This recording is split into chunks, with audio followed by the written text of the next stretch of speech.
Hello दोस्तों, स्वागत है आप सभी का मेरे YouTube channel Sachin education hub पर। तो दोस्तों, आज हम बात करने जा रहे हैं कैपिटल गेन के बारे में। Income under head capital gain. तो देखिए, सैलरी और हाउस प्रॉपर्टी के प्रोविजंस तो करवा दिए मैंने। अब आज इस नेक्स्ट हेड के अंदर आ रहे हैं जिसमें कैपिटल गेन के बारे में समझेंगे। बिल्कुल बेसिक अंडरस्टैंडिंग लेने आए हैं आज के इस वीडियो के अंदर। मैंने बिल्कुल बेसिक बताना है कि कैपिटल गेन क्या है। दैट इज़, जब हम कैपिटल एसेट को बेचकर कोई फ़ायदा ले रहे हैं तो वो हमारा कैपिटल गेन है। तो बस उन्हीं चीज़ों को और डिटेल में समझेंगे कि कैपिटल एसेट क्या है, कैलकुलेशन कैसे करते हैं कैपिटल गेन की, शॉर्ट टर्म लॉन्ग टर्म, और रेट क्या लगने वाले हैं कैपिटल गेन के टैक्स के लिए। वो अलग रेट लगते हैं जो स्लैब रेट से बिल्कुल डिफरेंट होते हैं, उसके बारे में देखेंगे और उसके एक कैलकुलेशन के लिए एग्जाम्पल भी करेंगे। तो दैट्स ऑल, ये सब चीज़ें डिस्कस करेंगे आज इस वीडियो में। तो चलो शुरू करते हैं। शुरू करने से पहले दोस्तों, आप में से किसी भी स्टूडेंट को नोट्स या किसी क्लासेस की रिक्वायरमेंट है कॉमर्स सब्जेक्ट से रिगार्डिंग, तो आप हमारे टेलीग्राम चैनल, वेबसाइट या व्हाट्सएप चैनल पर ज्वाइन हो सकते हैं। डिटेल्स आपको नोट्स और क्लासेस की वीडियो डिस्क्रिप्शन में मिल जाएंगी। Let's started. हाँ जी, तो सबसे पहले कैपिटल गेन क्या है। देखिए, एनी प्रॉफिट और gain that arising to an assessee from the sale of capital asset. तो कैपिटल एसेट को बेचने पर अगर कोई प्रॉफिट हो रहा है किसी एसेसी को, तो वो प्रॉफिट उसका कैपिटल गेन माना जाता है, राइट। तो अब ये जो कैपिटल एसेट है, ये क्या चीज़ है जिसको बेचने पर हमें कैपिटल गेन हो रहा है। तो सेक्शन 2 क्लोज 14 के अंदर ये इनकम टैक्स ने बताया है कि 3 चीज़ें ऐसी हैं जिनको कैपिटल एसेट माना जाएगा। तो आपके सामने है, property of any kind held by an assessee whether or not it is connected to business or profession. किसी भी तरह की प्रॉपर्टी अगर किसी एसेसी के पास है तो उसको कैपिटल एसेट माना जाएगा, चाहे वो बिजनेस और प्रोफेशन से रिलेटेड हो प्रॉपर्टी, चाहे ना हो, वो कैपिटल एसेट ज़रूर मानी जाएगी। नंबर 2, किसी भी तरह की सिक्योरिटी जैसे कि इक्विटी शेयर या म्यूचुअल फंड के यूनिट्स अगर आपके पास हैं आज के समय में, तो वो भी आपके कैपिटल एसेट की डेफिनेशन में आ जाते हैं। यानी आज अगर आप किसी इक्विटी शेयर को बेचकर कोई प्रॉफिट कमा रहे हो तो वो आपका कैपिटल गेन के हेड में डाल दिया जाएगा। वो वाली इनकम आपकी income under head capital gain में आ जाएगी। ठीक है जी।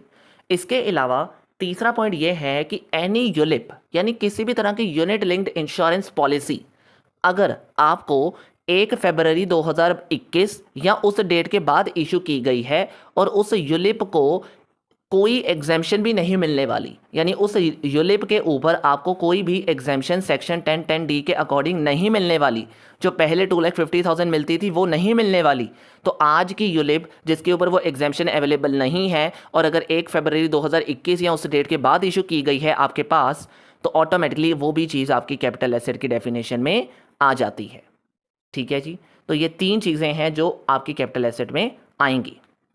इसके अलावा अब सरकार ने कहा है कि कुछ ऐसी भी चीज़ें हैं जो कैपिटल एसेट के अंदर नहीं आने वाली। उनमें 3 चीज़ों के नाम बता दिए। पहला, कोई भी रॉ मटेरियल, कंज्यूमेबल स्टोर या स्टॉक इन ट्रेड जो बिजनेस और प्रोफेशन के काम आता है वो नहीं आएगा।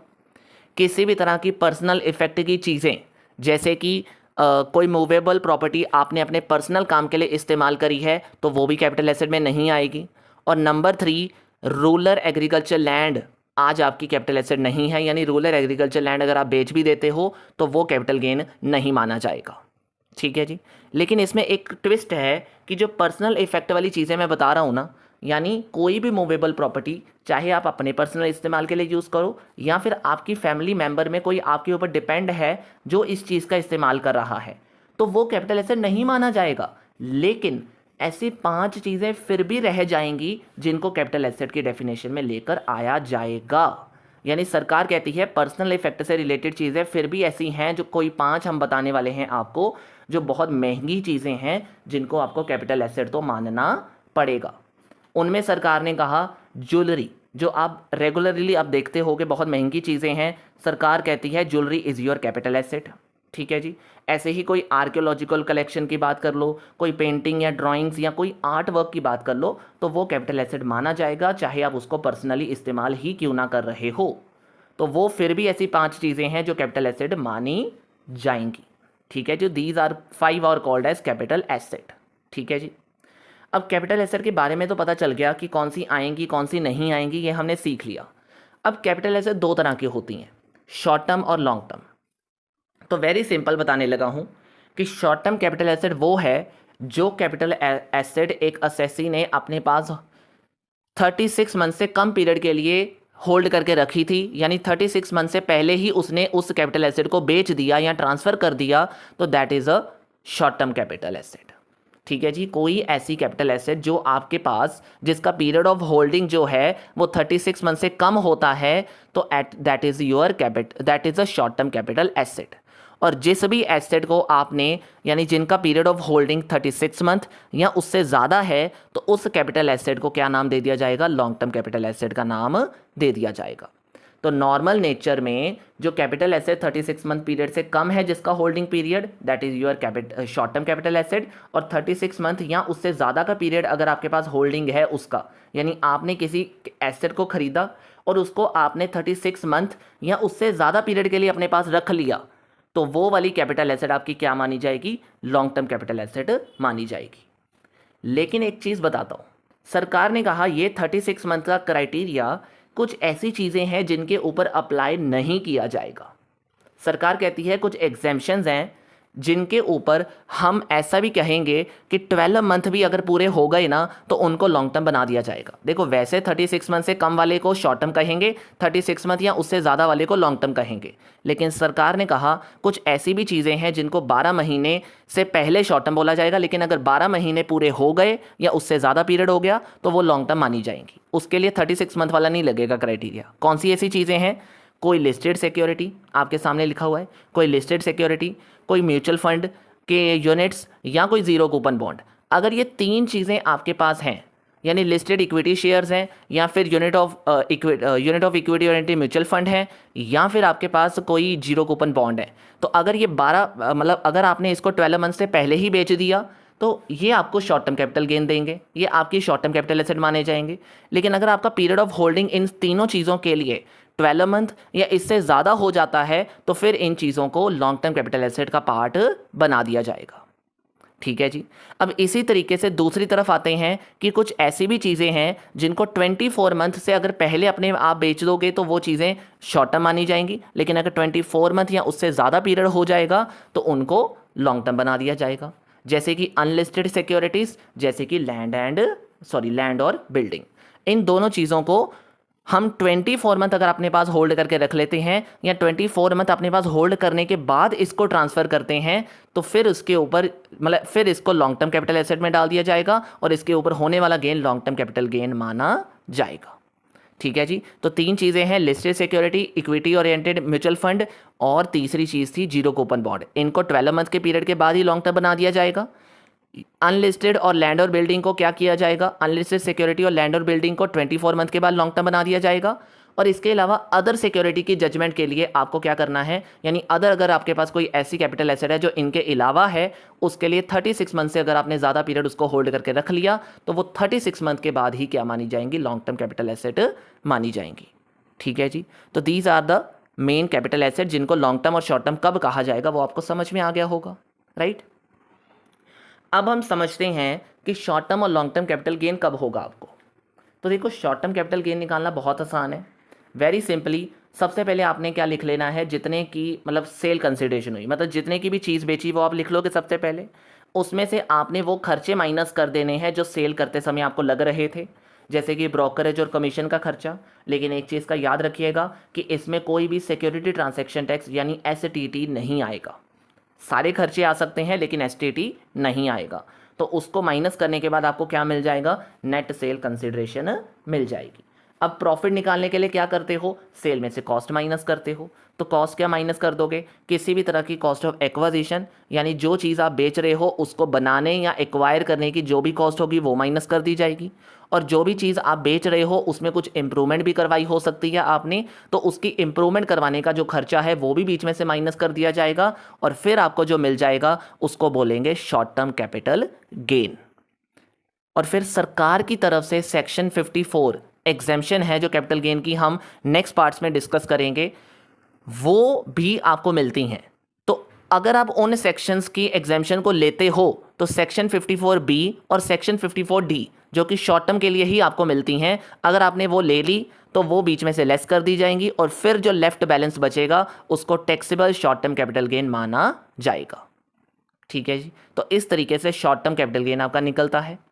अब अगर हम बात करें लॉन्ग टर्म नेचर की, तो देखो लॉन्ग टर्म के लिए आपको क्या करना है, लॉन्ग टर्म के लिए सेम वही चीज़, सेल में से एक्सपेंस माइनस हो जाएंगे तो नेट सेल निकल आएगा।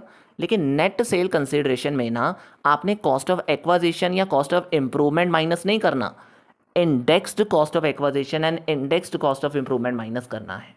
सर ये वर्ड इंडेक्सेशन क्या है या इंडेक्स्ड वर्ड क्या बोलेंगे हम इसको? देखो सरकार ने कहा कि अगर आप पहले सोचो ज़रा, इन्फ्लेशन बढ़ती जा रही है हर साल, तो हर साल इन्फ्लेशन का इफेक्ट एडजस्ट करने के लिए हमें इंडेक्सेशन करना ज़रूरी होता है। नहीं तो 2 लाख की चीज़ आपने खरीदी और आज आप 20 लाख की बेच रहे हो तो 18 लाख का प्रॉफिट हो गया सीधे सीधे। वो 18 लाख बहुत बड़ी अमाउंट है जो आज आपको टैक्स देना पड़ जाएगा। तो सरकार ने कहा हम आपको इंडेक्सेशन का बेनिफिट ही देते हैं सो दैट आप अपनी कॉस्ट को, जो 2 लाख की चीज़ है उसको आज में कन्वर्ट कर दो, आज की वैल्यू में कन्वर्ट करके फिर उसको माइनस करो सेल में से, तो आपका कैपिटल गेन थोड़ा कम आएगा जिसकी वजह से आपको कम टैक्स देना पड़ेगा। तो सरकार ने इंडेक्सेशन का फॉर्मूला आपको बताया करने के लिए कि अगर आप कॉस्ट ऑफ एक्वाजिशन की इंडेक्सेशन निकालना चाहते हो तो जितनी भी अमाउंट होगी उसको CII वैल्यू के साथ ही मल्टीप्लाई करना है और CII वैल्यू के साथ ही डिवाइड करना है। सर ये CII वैल्यू क्या है? Cost inflation index. एक आपको टेबल दिया जाएगा, टेबल आपको वैसे बुक्स में मिल जाएगा, लेकिन उसके अलावा क्वेश्चन में ये वैल्यू गिवन आएगी। तो आपने क्या करना है, कॉस्ट इन्फ्लेशन इंडेक्स में जो वैल्यू दी हुई है ना, यानी जिस साल में आप किसी चीज़ को बेच रहे हो उस साल की वैल्यू से, यानी सेल ईयर की वैल्यू से आपने मल्टीप्लाई करना है, यानी multiplied by CII value of sale year divided by CII value of acquired year. यानी जिस साल में आपने उस चीज़ को एक्वायर करा उस वैल्यू के साथ आपने डिवाइड करना है, और जिस साल में आप बेचोगे उस साल की वैल्यू की CII वैल्यू से मल्टीप्लाई करना है। ठीक है, मल्टीप्लाई करना है सेल ईयर की CII वैल्यू से और डिवाइड करना है जिस साल में एक्वायर करा। अब ऐसे ही इम्प्रूवमेंट में भी आपने ध्यान देना है कि जितनी भी इम्प्रूवमेंट की वैल्यू होगी सेल ईयर की CII वैल्यू से मल्टीप्लाई करना है और डिवाइड करना है आपने इम्प्रूवमेंट जब करवाई थी, जिस साल में करवाई थी उस साल की CII वैल्यू जो क्वेश्चन में दी होगी उस साल की CII वैल्यू से डिवाइड करना है और मल्टीप्लाई सेल ईयर की वैल्यू से ही करना है। ठीक है जी, तो दीज आर सम एग्जाम्पल, मतलब फॉर्मूला जिसको आपने इस्तेमाल करके क्या निकालनी है, इंडेक्स्ड वैल्यू निकाल देनी है। और फिर जब आप इंडेक्सेशन वाली वैल्यू जो आएगी वो लिख कर सेल में से माइनस कर दोगे तो फिर आपका जो गेन आएगा उसको लॉन्ग टर्म कैपिटल गेन माना जाएगा। और सेक्शन 54 में कुछ लॉन्ग टर्म की भी गेन की आपको क्या मिलेंगी, एग्जेम्पशन मिलेंगी, वो हम आगे पढ़ेंगे। उसको भी एग्जेम्पशन जो मिलेगी वो माइनस करके जो फाइनल आंसर आएगा उसको taxable long term capital gain माना जाएगा, जिसके ऊपर आपको टैक्स रेट लगाने हैं। ठीक है जी, अब सवाल पैदा हुआ कि सर ये टैक्स रेट कौन से लगाने हैं। मैं बताता हूँ। देखो अभी तक हमने जितने चैप्टर किए आपको पता है ना, टोटल इनकम निकालने के लिए 5 हेड दिए जाते हैं। तो मैंने salary, house property, capital gain, PGBP और अदर इनकम। कैपिटल गेन को छोड़ दो, बाकी चारों हेड की जो टोटल इनकम होती है ना, मतलब टोटल इनकम तो पांचों को मिला के बनती है, लेकिन टोटल इनकम में बाकी चारों हेड की इनकम को, कैपिटल गेन को छोड़कर बाकी चारों हेड की इनकम को नॉर्मल स्लैब रेट के हिसाब से टैक्स किया जाएगा, मतलब उसके ऊपर स्लैब रेट के हिसाब से टैक्स लगाया जाएगा। और कैपिटल गेन के अंदर कैपिटल गेन के स्पेशल रेट लगते हैं जिनको आपने अब सीखना है। तो सबसे पहली बात सुन लो, अगर आपको शॉर्ट टर्म कैपिटल गेन होता है सेक्शन 111A के अंदर, आपके सामने अब रेट ऑफ टैक्सेस का पॉइंट आ रहा है ना, तो सबसे पहले अगर आप किसी इक्विटी शेयर को बेच देते हो या म्यूचुअल फंड को बेच देते हो और आपको उसको बेचने पर शॉर्ट टर्म कैपिटल गेन हो रहा है, यानी 12 मंथ से पहले ही बेच दिया आपने, तो आपको शॉर्ट टर्म कैपिटल गेन हो रहा है, तो आपने क्या करना है, 15% टैक्स उस वैल्यू के ऊपर लगाना है। लेकिन ध्यान देना है कि 15% उस वैल्यू पे नहीं लगेगा। अब ध्यान दो किस वैल्यू पे लगेगा। अगर सपोज करो जो बाकी चारों हेड की इनकम बन रही थी या जो अदर सोर्स की इनकम बन रही थी वो आपकी basic exemption limit, slab rate में आपने पढ़ा होगा कि सर सबसे पहले आज की न्यू रिजीम के हिसाब से 3 लाख रुपए तक सरकार को आपको कोई टैक्स देने की ज़रूरत नहीं होती, तो उसी 3 लाख की वैल्यू को हम क्या बोलते हैं, बेसिक एग्जेम्पशन लिमिट बोलते हैं। तो अगर सपोज करो आपकी जो अदर सोर्सेज की इनकम थी ना या बाकी हेड की इनकम थी वो 3 लाख रुपए से भी कम है, तो जितनी की भी बेसिक एग्जेम्पशन लिमिट अभी बाकी होगी ना उस बेसिक एग्जाम्पशन लिमिट की वैल्यू को कैपिटल गेन में से माइनस किया जाएगा और फिर जो आंसर आएगा उस रेस्ट वैल्यू के ऊपर आपने कैपिटल गेन का रेट लगाना है। ये ध्यान देना एक बार, मैं आगे देखो बताता हूं कि ये देखो लिखा हुआ है कि जो अनएग्जॉस्टेड बेसिक एग्जाम्पशन लिमिट होगी ना, उसके ऊपर टैक्स लगाया जाएगा। ठीक है, उसके ऊपर आपने कैपिटल गेन का रेट लगाना है। मैंने एग्जांपल रखी हुई है, उससे आपको जल्दी समझ आएगा। ठीक है, तो कितना रेट लगाना है? 15% रेट आपने लगाना है। बस इतनी सी चीज़ आपको याद रखनी है।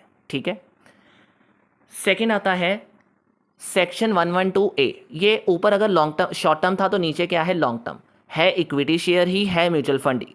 तो अगर आप शॉर्ट टर्म गेन कमाओगे तो ऊपर 15% लगेगा। अगर आप लॉन्ग टर्म कैपिटल गेन कमा रहे हो सेक्शन 112A के अंदर इक्विटी शेयर्स को बेचकर, तो वहां पे 10% रेट लग जाएगा। लेकिन एक एग्जेम्पशन आपको अवेलेबल है कि 1 लाख रुपये से अगर ज़्यादा आपका कैपिटल गेन होगा ना, तो ही आपने क्या लगाना है? लॉन्ग टर्म कैपिटल गेन का रेट आपने लगाना है।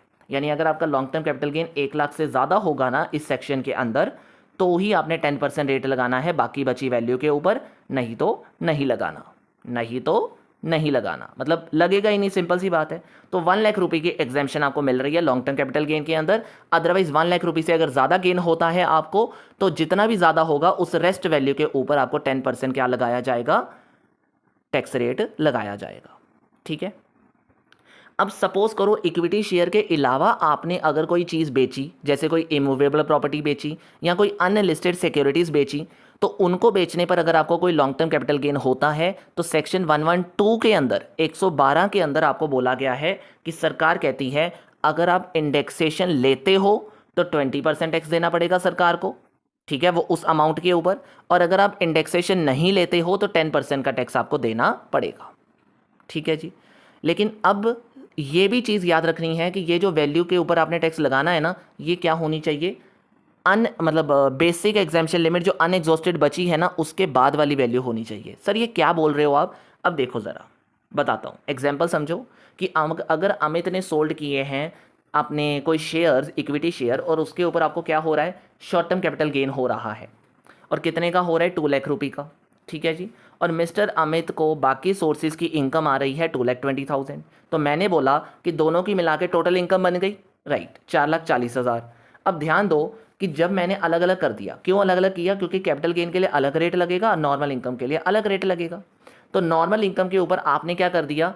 बेसिक एग्जाम्पशन लिमिट यानी स्लैब रेट लगाई, और पता चला कि 3 लाख के ऊपर तो आपको टैक्स देना ही नहीं पड़ता, राइट। तो आपने क्या किया? 3 लाख के ऊपर देखा कि 2,20,000 बनती है, आपने उसके ऊपर कोई टैक्स रेट नहीं लगाया।